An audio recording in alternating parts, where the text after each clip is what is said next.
गुरुदेव शरणम गुरुदेव नमामि।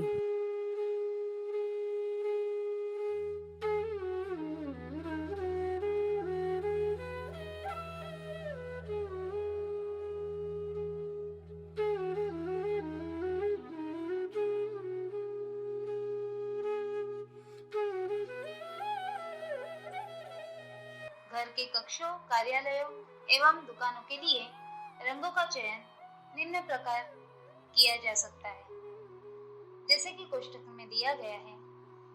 आप देख सकते हैं। प्रवेश कक्ष सफेद या हल्का हरा, गुलाबी या नीला रंग। बैठक कक्ष पीला, मटमैला, भूरा, हरा या काला रंग। भोजन कक्ष को हल्का गुलाबी, हल्का नीला या हल्का हरा रंग।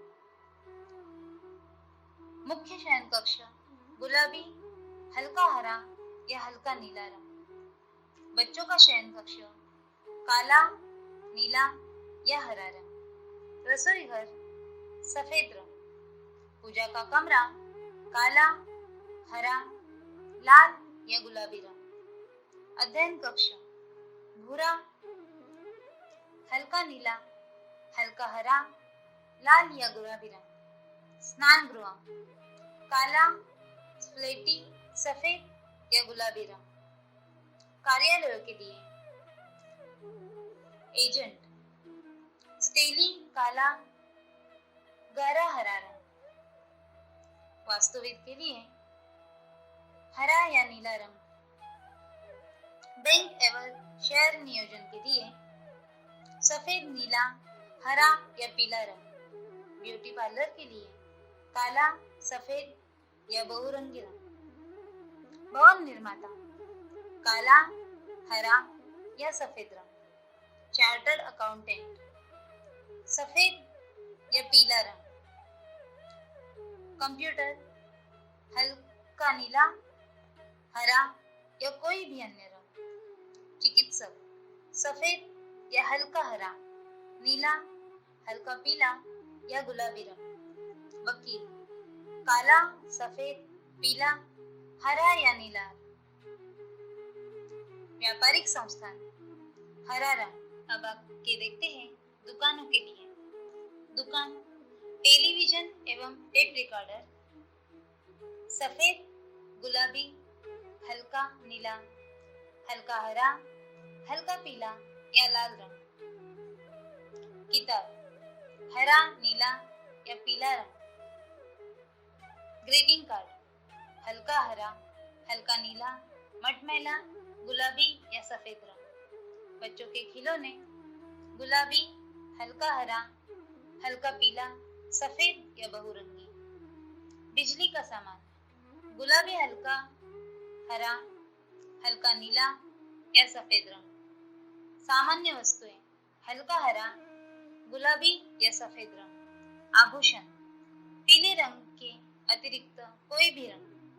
दवा की दुकान हल्का नीला या गुलाबी रंग। रेडीमेड कपड़े नीला, हरा या कोई भी चमकीला रंग। जूते की दुकान काला, भूरा, लाल या सफेद रंग। अब आगे देखते हैं कार्यालय कक्ष का निर्धारण। कार्यालय या व्यावसायिक परिसरों के संचालन में फेंग शुई वास्तुकला की भूमिका महत्वपूर्ण है। व्यवसाय में उन्नति के अनेक तरीके हैं। सार्वजनिक क्षेत्रों के उपक्रम एवं निगम अपने उत्पादन के वीर्य बढ़ाने के लिए नई नई परिकल्पनाएं इजाद कर दिए हैं। बहुत सी कंपनियां अपने संस्थान के उपकरणों का आधुनिकीकरण कर रही है, जिससे उत्पादन लागत कम की जा सके। घर पहुंच बिक्री सेवा, पैसा वापस करने की गारंटी, सूची सारणी द्वारा बिक्री कीमतों में कमी तथा उपहार योजना आदि व्यावसायिक विस्तार के अन्य तरीके। फेंग शुई का पालन करके हम अपना व्यवसाय बढ़ा सकते हैं। कार्यालय में फेंग के अनुसार परिवर्तन करने के व्यापार की स्थिति में विस्तार किया जा सकता है। अधिकांश व्यापारी अपने व्यवसाय की उन्नति के लिए फेंग शुई विशेषज्ञ की सलाह के अनुसार कार्यालय की आंतरिक सज्जा करते हैं। भवन के निर्माण की योजना के समय चीनी लोग फेंग सुई विशेषज्ञ की सलाह अवश्य लेते हैं। फेंग सुई विशेषज्ञ की सलाह के अनुसार वे मुख्य द्वार की दिशा निर्धारित, स्वागत कक्ष, प्रबंध निर्देशक का कक्ष, कर्मचारी कक्ष आदि की स्थिति निर्धारित करते हैं।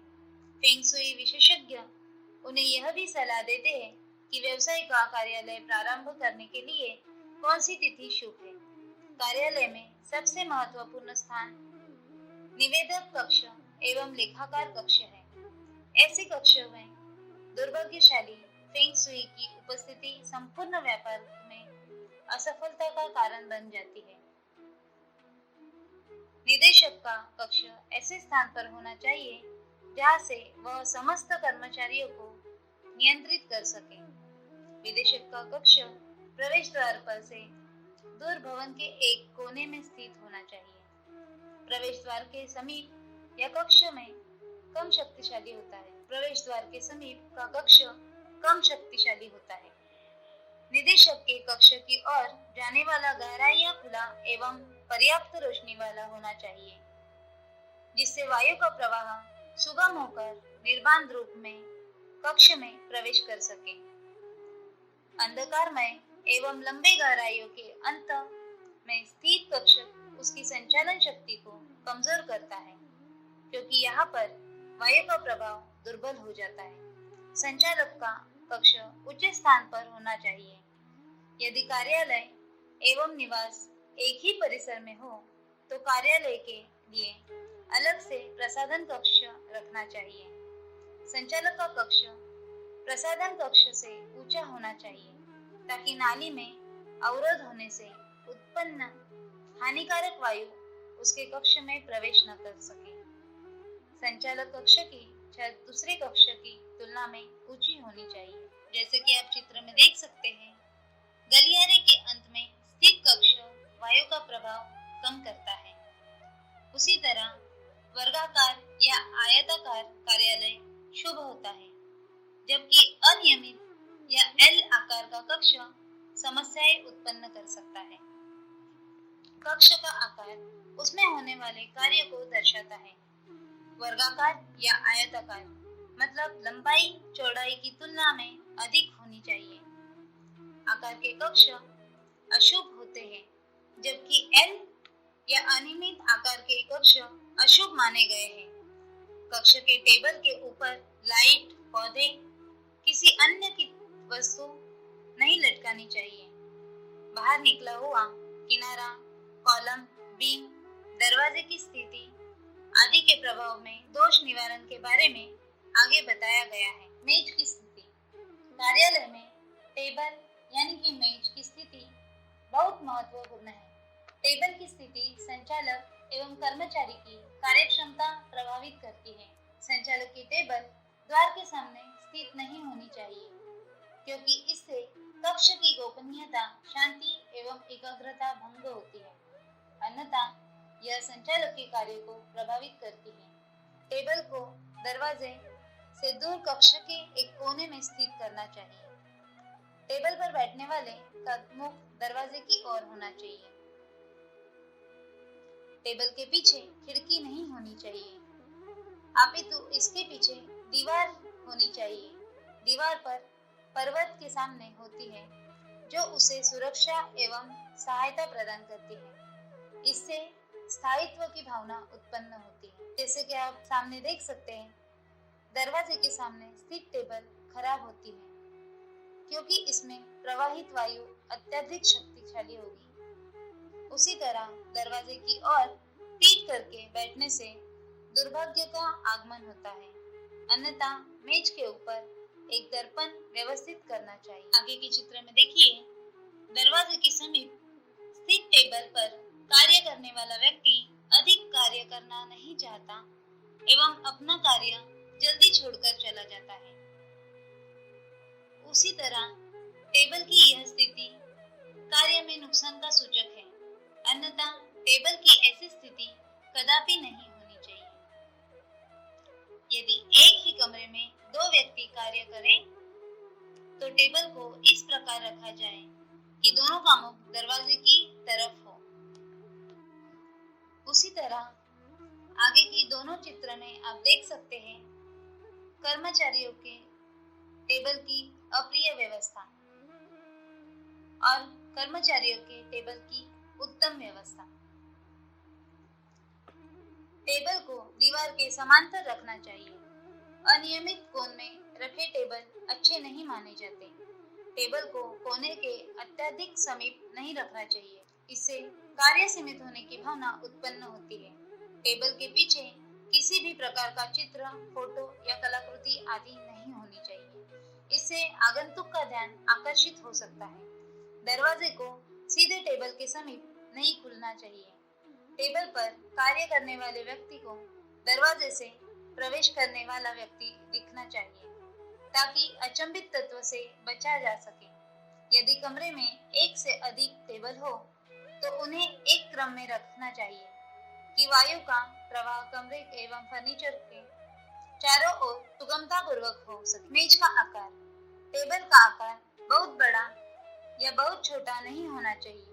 टेबल का आकार इतना होना चाहिए कि वह कार्य करने के लिए सुविधाजनक हो तथा कागजात रखने की समुचित जगह हो।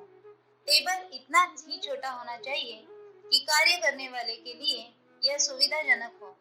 बहुत विशाल टेबल व्यक्ति की कार्यक्षमता कम कर सकता है, जबकि बहुत छोटे टेबल से निराशा उत्पन्न हो सकती है। निम्नलिखित आकार के टेबल विभिन्न व्यवसाय के लिए लाभप्रद होते हैं। वर्गाकार या आयताकार टेबल व्यावसायिक कार्य के लिए उपयुक्त होते हैं, जैसे कि आप चित्र में देख सकते हैं। गोल, अंडाकार अथवा गोलाई लिए टेबल रचनात्मक कार्य करने वालों के लिए उपयोगी होते हैं। असामान्य आकार अथवा असामान्य कोण के टेबल का उपयोग करने से बचना चाहिए। कुछ फेंग शुई विशेषज्ञ स्केल का प्रयोग करते हैं। यह एक पारंपरिक यंत्र है जो टेबल की चौड़ाई, लंबाई एवं ऊंचाई को निश्चित करता है। यह कुर्सी तथा अन्य फर्नीचर का माप भी निर्धारित करता है। आगे विभिन्न प्रकार के माप दिए गए हैं। कुछ माप भाग्यशाली होते हैं एवं कुछ माप दुर्भाग्य या आर्थिक नुकसान की संभावना इंगित करते हैं। फेंग शुई स्केल 43 सेमी माप के खंड पर आधारित है, जिसे 10 भागों में विभक्त किया गया है। हर भाग शुभ या अशुभ माप दर्शाता है। शुभ माप निम्नानुसार है: 4.3 8.6 सेमी, 12.9 21.5 सेमी, 25.8 से 30.1 सेमी, 34.4 से 43.0 सेमी। अशुभ माप इस प्रकार है: 0 से 4.3 सेमी, 8.6 से 12.9 सेमी, 21.5 से 25.8 सेमी, 30.1 से 34.4 सेमी। फेंग शुई स्केल ने केवल फर्नीचर के माप में सहायक है, अपितु इससे कमरे के अंदर की लंबाई, चौड़ाई एवं ऊंचाई भी मापी जा सकती है। 43 सेमी माप की पुनरावृत्ति कर निर्धारित का शुभ या अशुभ माप ज्ञात किया जा सकता है। टेबल की ऊपरी सतह सुखद होनी चाहिए, यह चमकीली नहीं होनी चाहिए। काला या अन्य गहरे रंग की चमकीली सतह से व्यक्ति की कार्यक्षमता क्षण कम हो जाती है। गहरा रंग आंखों पर बुरा प्रभाव डालता है। पौधे, मछली, जलकुंड, चित्र एवं कुछ रंगों के उपयोग व्यवसाय की समृद्धि में सहायक होते हैं। कार्यालय में पौधे का उपयोग उसके दीर्घकालीन प्रवृत्ति का प्रतीक है। टेबल के पीछे रखे पौधे अच्छी वायु के प्रभाव में वृद्धि कारक होते हैं। मछली, जलकुंड सौभाग्य एवं धन का प्रतीक है। फेंग शुई विशेषज्ञ कार्यालय में मछली, जलकुंड रखने की सलाह देते हैं, क्योंकि यह बुरे प्रभाव को समाप्त करने में सहायक होते हैं। कार्यालय में प्रकाश का वितरण संपूर्ण स्थान पर समान रूप से होना चाहिए, ताकि कार्यक्षमता में संतुलन रखा जा सके। कमरे में प्रकाश से एक सुखद वातावरण निर्मित होना चाहिए तथा ज्यादा प्रकाश पुंज का उपयोग नहीं करना चाहिए। कार्यालय पूर्ण रूप में हवादार होना चाहिए। कमरे में हवा के प्रवाह के लिए रोशनदान का प्रावधान अवश्य होना चाहिए, क्योंकि शुद्ध वायु का प्रवाह हानिकारक वायु को समाप्त कर सकता है। आज के लिए इतना ही। धन्यवाद।